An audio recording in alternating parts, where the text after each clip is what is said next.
आज ray optics में अभी तक हमने जो पढ़ा है, परावर्तन अर्थात रिफ्लेक्शन, अपवर्तन यानी रिफ्रैक्शन, फिर उसके बाद में लेंस पढ़ा। अब इन सब के बाद में आगे इसी में आता है टॉपिक आपका प्रिज्म।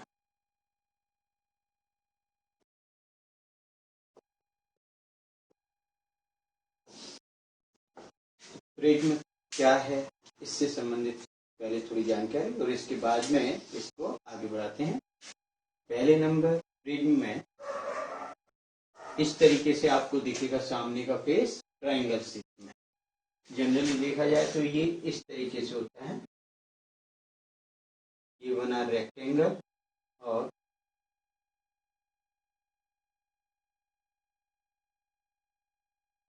अब देखेंगे आप इसमें वन रेक्टेंगल, सेकेंड और एक इसके बैक साइड, यानी 3 रेक्टेंगल होते हैं और 2 ट्रायंगल होते हैं।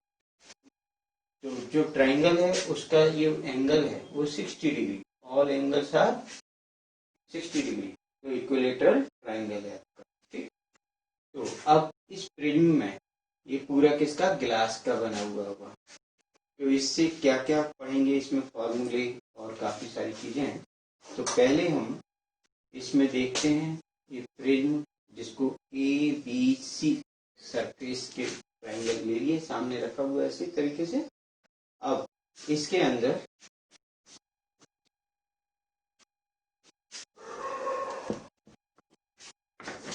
देखेगा ये इंसिडेंट रे, एक सरफेस पे इंसिडेंट रे, फिर रिफ्रैक्टेड रे और ये रिफ्लेक्टेड, यानी ये इमरजेंट बोलेंगे आप इसको, जो बाहर निकलती है। ठीक, अब इस पर यहाँ हमने क्या करा, ये जिस पॉइंट पर आई है इस पर डालते हैं परपेंडिकुलर, नॉर्मल। ऐसे ही इस पर निकालें नॉर्मल, ये O पॉइंट पर मिल रहा है, MO NO। इसका इंसिडेंट एंगल I, ये इधर से इमरजेंट एंगल E। अब यदि प्रिज्म ना हो तो क्या होता है, ये आगे की ओर कंटिन्यू ऐसे रे चली जाती, लेकिन प्रिज्म है तो ये यहीं पर बेंड हो गई थी।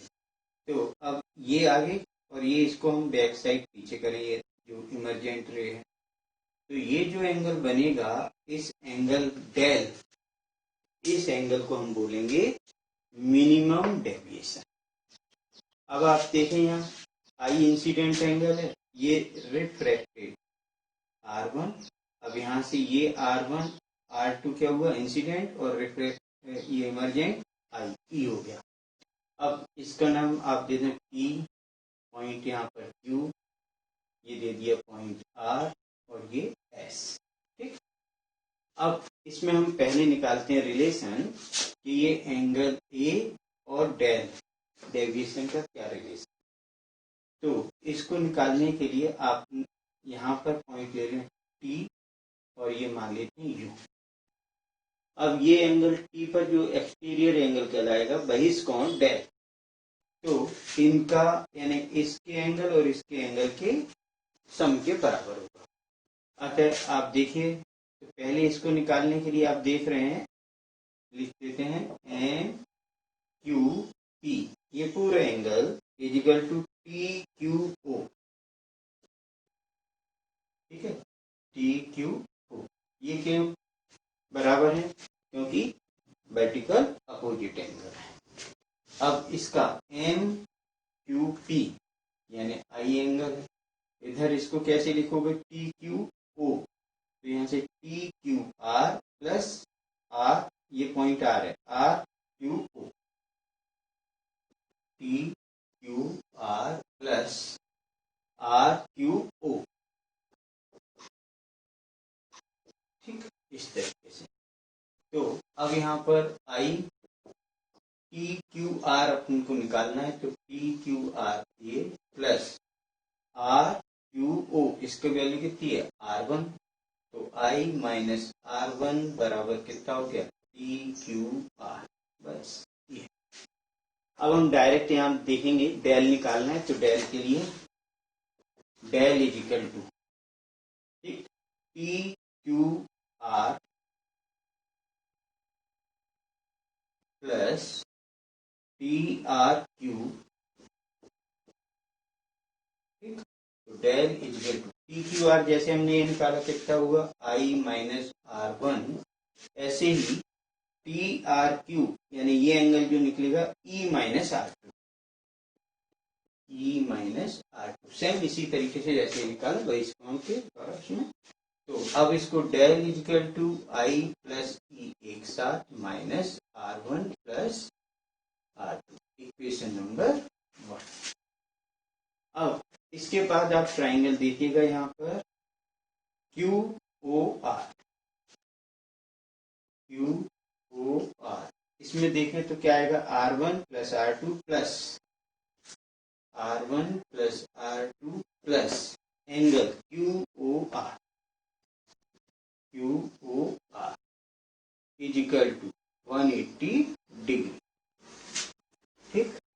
अब angle Q O R is equal to 180 minus R one plus R two, equation number Q R की वैल्यू होगी। अब आप देखते हैं रेक्टेंगल, ये क्या बन रहा है, quadrilateral A Q O are यानी चतुर्भुज, ए क्यू ओ आर चतुर्भुज में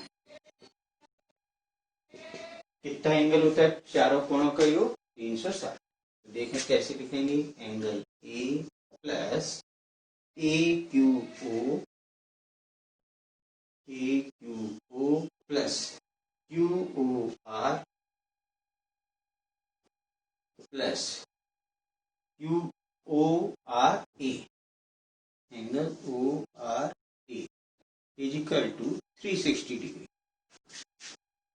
तो angle A as it is plus, अब देखें ए क्यू ओ, ये परपेंडिकुलर है, 90 डला हुआ है ना परपेंडिकुलर, तो 90 degree plus Q O R की वैल्यू यहां से लिख दो 180 minus R one plus R two plus, अब देखें ओ आर ए यानी ये परपेंडिकुलर है 90 degree is equal to 360 degree, ठीक। अब क्या देखेंगे, ये 90, ये 180 और 90 कितने हुए 360, ये उधर ले चलो। तो angle A minus R one plus R two बराबर 360 माइनस 360, ठीक है ना, उधर पहुंच के ये दोनों कैंसिल, तो angle A is equal to R one plus R two, equation number 3। अब ये 3 की वैल्यू रख दें आप इक्वेशन 1 में, इक्वेशन 1। तो डेल इज इक्वल टू क्या होगा, I plus E minus angle A, आ गया 3 से। अब del plus angle A is equal to I plus ई,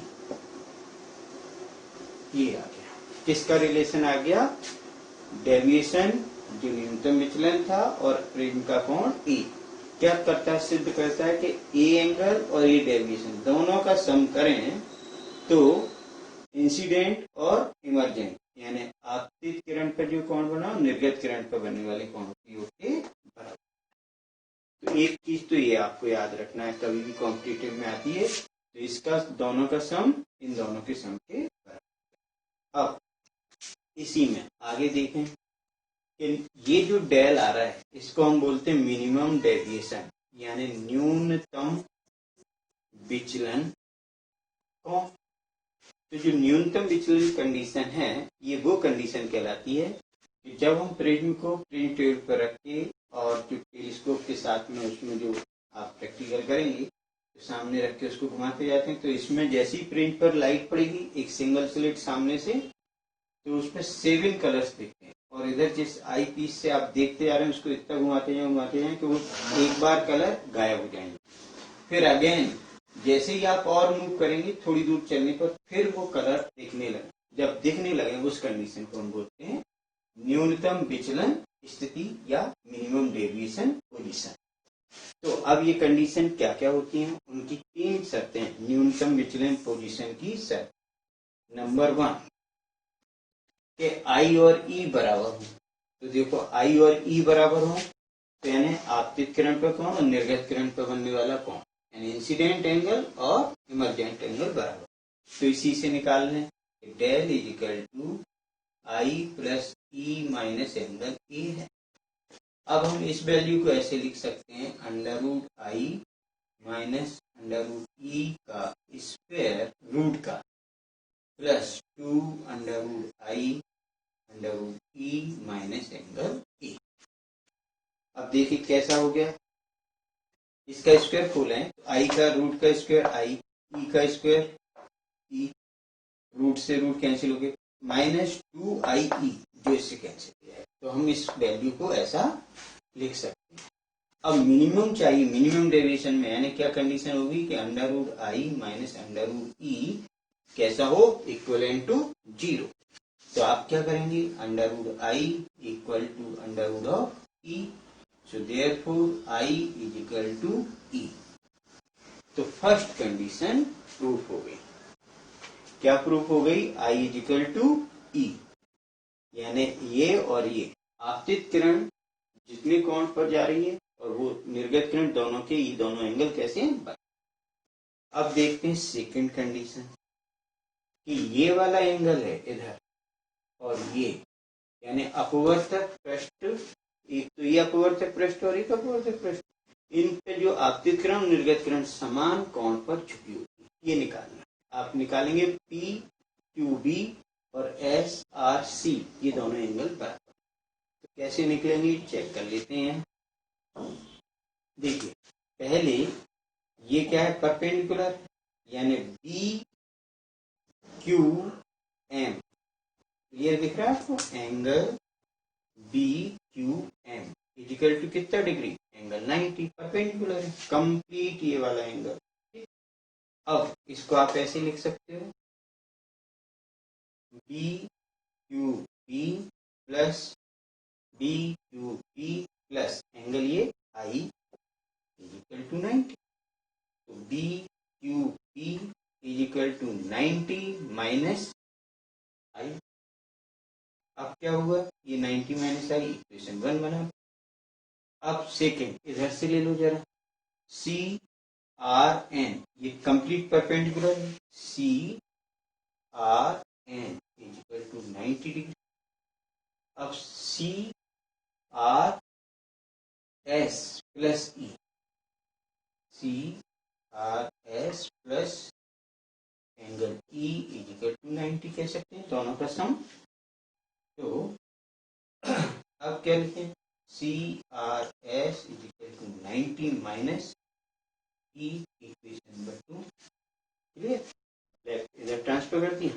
अब आप देख रहे हैं कि आई और ई पहले ही हम प्रूव कर चुके इक्वल होते हैं ये दोनों, तो यहाँ रख दो। क्या लिखेंगे, क्योंकि आई बराबर ई, तो आप इक्वेशन 1 एंड 2 में यहाँ आई के प्लेस पे ई रख दें या ई के प्लेस पर आई कहीं पे भी, तो ये क्या होंगे, दोनों लेफ्ट और राइट कैसी होंगी, इनकी दोनों की left left right right equal हो जाएंगे। तो आप कह सकते हैं B Q P is equal to angle of C R S.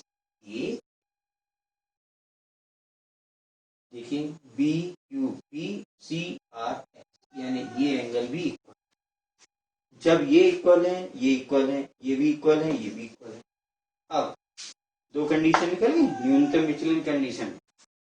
Third case आपको ये बताना है कि ये बी और सी, क्योंकि आपको मालूम है कि ए बी सी ट्रायंगल है, तो ये सभी एंगल कितने होते हैं, 60 डिग्री के, ठीक। तो ये तो इक्वल है बी और सी, तो आप बताएंगे कि ये लाइन ये किसके होगी, बीसी के पैरेलल होगी। तो बीसी के पैरेलल होगी तीसरी कंडीशन में, तो बीसी के पैरेलल है, यानी अपन क्या करते हैं, थर्ड केस ये प्रूव करना है। तो अभी सबसे पहले आप देखें A mu G, Snell's law, sine I और reflected angle R, sine I upon sine R 1। अब सेकेंड जी म्यू ए, यहां से ग्लास टू एयर, तो कितना आ जाएगा साइन R2 इंसिडेंट एंगल और रिफ्लेक्टेड एंगल कितना हो गया साइन E। अब रिवर्सिबिलिटी आपने पढ़ा हुआ है, रिवर्सिबिलिटी फॉर्मूला क्या था, A mu G is equal to 1/g mu A. तो A mu G is equal to 1/ए म्यू जी के प्लेस पर वैल्यू रख दो जी म्यू के, sine R2 upon sine E। अब ये रिवर्स हो जाएगा, A mu G is equal to sine E upon sine R2। इसको इक्वेशन नंबर आप 3 दे दो, इसको 4 दे दो। कंडीशन अपन ले रहे हैं ना, उसमें इक्वेशन इधर 1 2 ले ली थी, तो उसमें कंडीशन में ये ले ली। तो अब इक्वेशन नंबर 3 एंड 4 से चेक कर लो।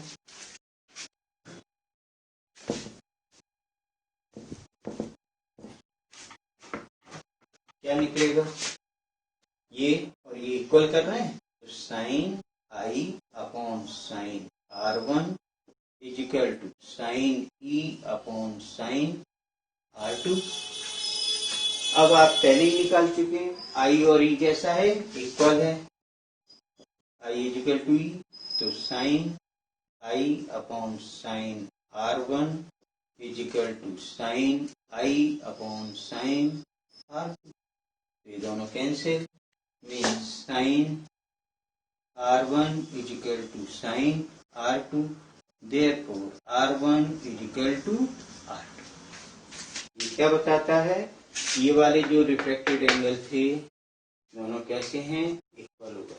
अब जब ये इक्वल हैं तो अब ये वाला यानी ये कंप्लीट एंगल, ये एंगल, तो अब जब ये दोनों इक्वल है तो ये वाला बचा हुआ एंगल, ये दोनों कैसे होंगे, तो हम कह सकते हैं कि एंगल ये इक्वल है, और जब ये इक्वल है तो आप ये वाला इक्वल कह सकते हैं, A Q R angle A Q R is equal to angle A R Q. अब ये भी इक्वल हो गए। अब जब ये इक्वल हो गए और बी और सी इक्वल है तो आप क्या कह देंगे, दिस लाइन पैरेलल यानी Q R is parallel to B C. ठीक, तो वन शॉर्ट रिवीजन इसका थोड़ी सी देर में देखें। प्रिज्म बनाया अपन ने, ये कैसा सघन माध्यम है, ग्लास का बना हुआ है, ये आपतित किरण है यानी इंसिडेंट, ये रिफ्लेक्टेड यानी अपवर्तित, और ये निर्गत यानी मर्जेंट रे।